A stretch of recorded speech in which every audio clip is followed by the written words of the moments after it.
नमस्कार। आज हम एक बहुत ही विस्तृत स्तुति पर बात कर रहे हैं। ये उपमन्यु ने श्री कृष्ण को सुनाई थी। जी, ये शिव और उनसे जुड़े जो देव हैं उनकी महिमा के बारे में है। हाँ, और इसका लक्ष्य है पंचावरण मार्ग से पूजा करना।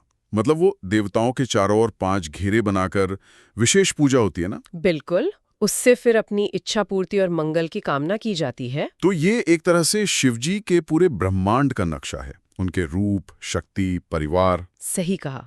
पार्वती जी, गणेश, कार्तिकेय और फिर उनके जो खास गण हैं उन सब की महिमा इसमें है। अच्छा, तो चलिए इसको थोड़ा खोलते हैं। शुरुआत शिव के परम स्वरूप से होती है। हाँ, स्तुति उन्हें जगत का रक्षक बताती है। निर्मल, मन और वाणी से भी परे। बिल्कुल अनंत गुणों वाला, परम कल्याणमय। उनकी स्वतंत्रता, मतलब वो किसी पर निर्भर नहीं है और वो हर जगह है, इस पर जोर दिया गया है। श्रोत में उन्हें निरंजन कहा है, मतलब माया या दोष से रहित, निर्मल भी जी, और आधार रहित।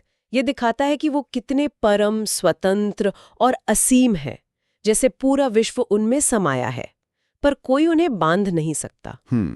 ये तो ईश्वर की परम स्वतंत्रता हुई। सही। अच्छा, फिर देवी अंबिका यानी उमा की स्तुति आती है। हाँ, उन्हें जगत माता कहा गया है, सर्व जगन्मयी।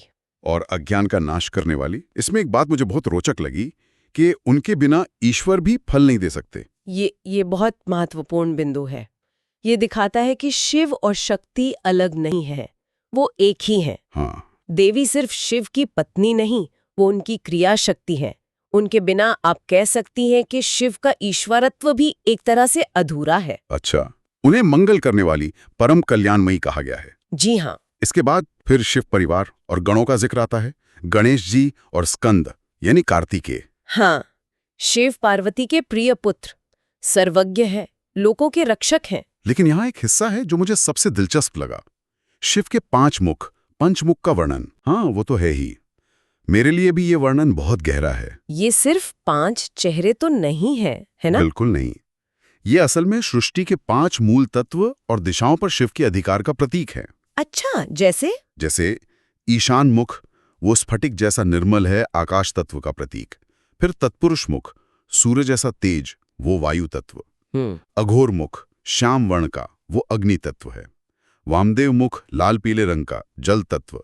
और सद्योजात मुख, सफेद, वो पृथ्वी तत्व। कमाल है, मतलब शिव का स्वरूप पूरे ब्रह्मांड को अपने में समेटे हुए है। बिल्कुल सही।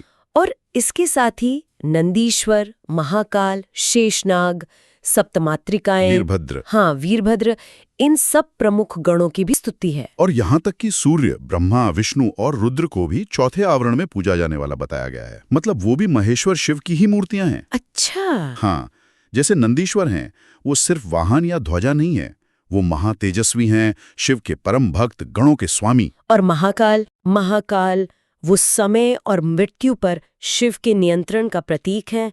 इन सब का वर्णन उनकी अपनी शक्ति और शिव पार्वती के प्रति उनकी गहरी निष्ठा को दिखाता है। तो कुल मिलाकर बात क्या है, ये स्तुति सिर्फ अलग अलग देवताओं की लिस्ट तो नहीं लगती। नहीं, बिल्कुल नहीं। ये यही दर्शाती है कि शिव, शक्ति, उनके पुत्र, सारे गण और दूसरे मुख्य देवता भी सब एक दिव्य ताने बाने में जुड़े हुए हैं। एक साथ? हाँ, एक साथ, और सबकी मिलीजुली पूजा ही सबसे उत्तम फल देती है।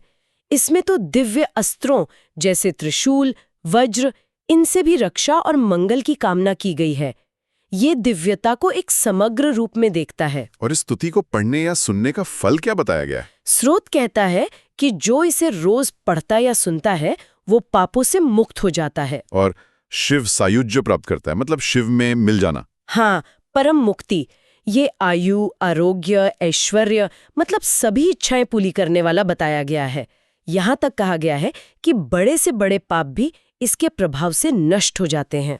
ये भी लिखा है कि सिर्फ पाठ का भी फल है, पर पूजा के साथ करें तो उसका फल तो अवर्णनीय है। जी। और ये कि इसे सुनते ही उमा महेश्वर आकाश में आ जाते हैं। हाँ, ये स्तुति की जो असाधारण शक्ति है और भक्तों का जो गहरा विश्वास है उसको दिखाता है।